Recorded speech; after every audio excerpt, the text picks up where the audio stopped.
আর মারা বসে বসে বোরিং লাগছে। কি করবি, বেকার ছেলে, কিছু করারও নাই। আমরা কিছু করছি তো। কি করছি? এই তো বসে বসে সময় নষ্ট করছি। এমনি করে চলবে না, সময়টাকে কাজে লাগাতে হবে। সময় নিজের কাজ করুক গা, আমরা কোথায় আটকে রেখেছি? আমারও অনেক সময় আছে, কারণ লাগলে জানাস, তাহলে সময় পিছিয়ে একটু টাকা কামানো যাবে। খ্যাপা চোদাগুলো, সময় কোনো মানুষের নাম নাকি তোদের জন্য কাজ করবে? আমি এই সময় কিছু কাজ করার কথা বলছি। তুই গান মারে না, ঘর যা। বাড়া ভালোই বসে বসে টাইম কাটছে, কাজ করে শরীর খারাপ করবো নাকি?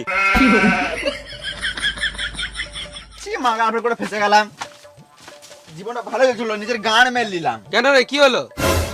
একটু বিশ্বাস করে না রে মানা, শুধু বলে এটা করো না ওটা করো না। হ্যাঁ মা, ফালতু কথা বলি না তো, ব্যবসায় কি করা যায় সেটা বল। তোর মাল না তো তুই বাল বুঝবি। মালের কথা তুলবি না, তুলবি তো একটা 750 তুল। এতক্ষণ একটা তুই ভালো কথা বলেছিস। তোদের মদের কথা শুনে আমার একটা আইডিয়া এলো। কি আইডিয়া? মদের দোকানের সামনে যদি আমরা দোকান করি, খুব ভালো চলবে। কিসের দোকান? জলের দোকান। তুই খেপা চোদা নাকি? মদের দোকানের সামনে কল থাকলেই তো হলো। তোরা বোকা চোদা নাকি? তোদের দ্বারা কোনোদিন ব্যবসা হবে না। তুই ভাব, মদের দোকানের সামনে যদি জলের দোকান করি, যেই মদ কিনবে তাকে তো জল লাগবে, আমরা বসে বসে টাকা ইনকাম করবো।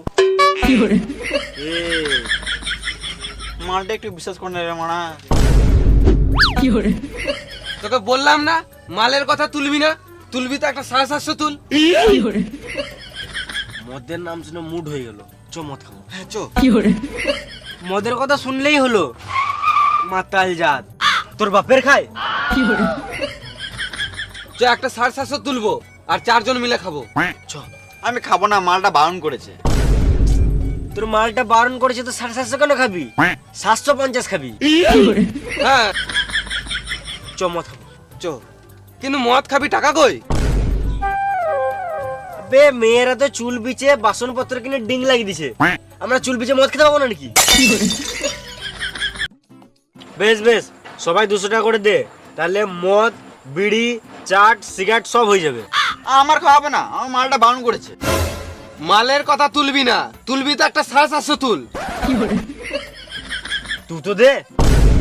এখন তো অসম্ভব, যতদিন না ব্যবসা করছি 1 টাকাও দিতে পারবো না। তোর ব্যবসা তোর গানে ভরাইলে, এখন মদ খাবো, এখন টাকা দে।